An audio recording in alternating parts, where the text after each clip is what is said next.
Once upon a time, nestled by the vast, whispering sea, a fisherman and his wife lived in a humble old hut.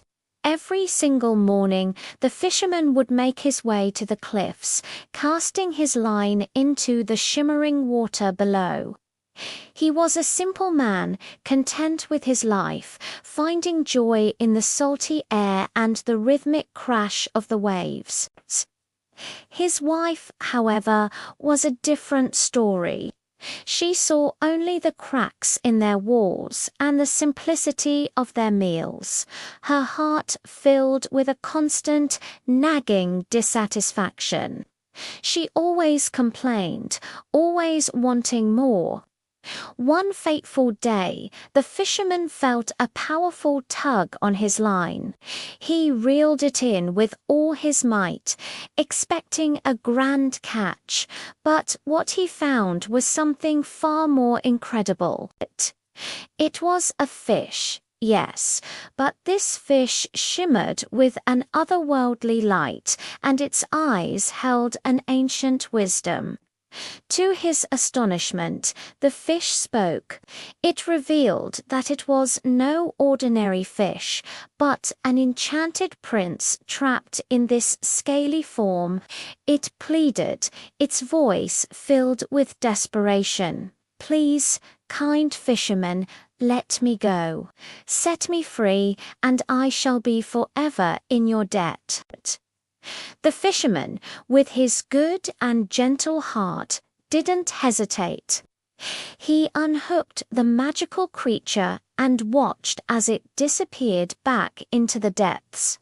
He returned to the hut, his mind still reeling, and excitedly told his wife about the talking fish. But instead of sharing his wonder, her eyes lit up with a different kind of fire. "Greed, you fool," she scolded.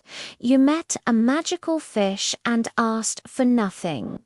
Go back right now and tell that fish I want a proper cottage, not this run-down shack."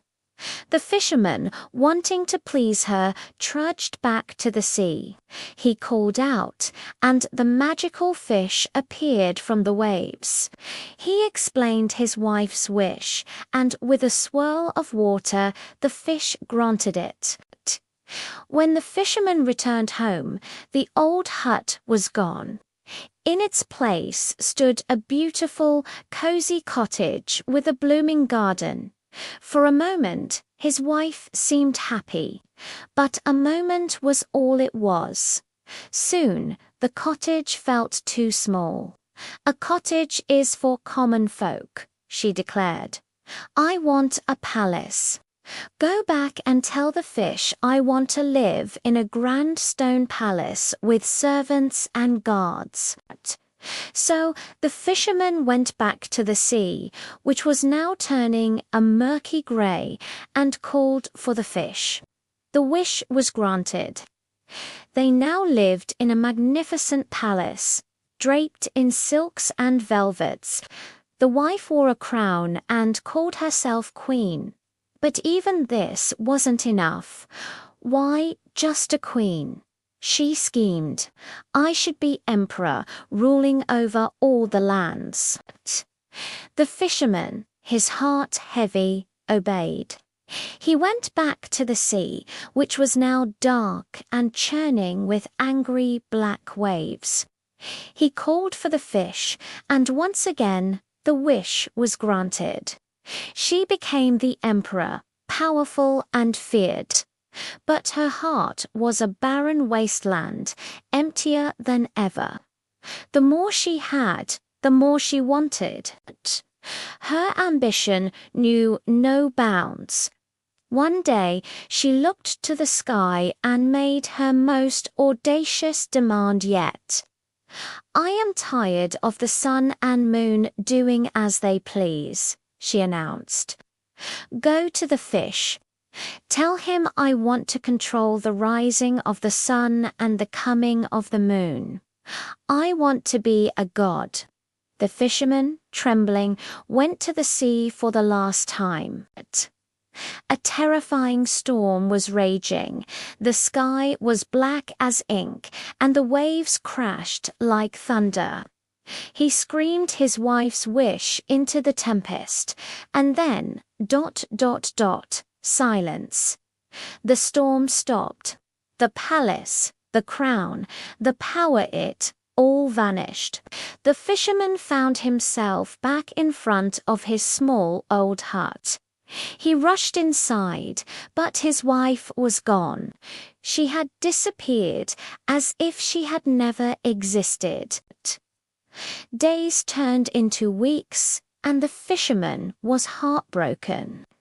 He spent his days by the sea, not fishing, but praying for her return. One evening, as the sun set, the magical fish appeared one last time, its scales glowing softly in the twilight. "Your wife has learned her lesson," the fish said gently. "She has seen the emptiness of her greed and now understands where true happiness lies." Just then, the fisherman saw a figure walking towards him along the shore. It was his wife. Her eyes were no longer filled with hunger, but with a peaceful light.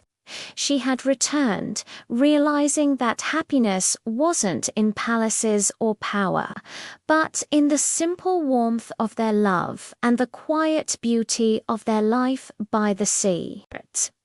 From that day on, they lived together in their little hut, truly happy, forever after. Thank you so much for watching. If you enjoyed this story, don't forget to like, share, and subscribe for more tales that make you think.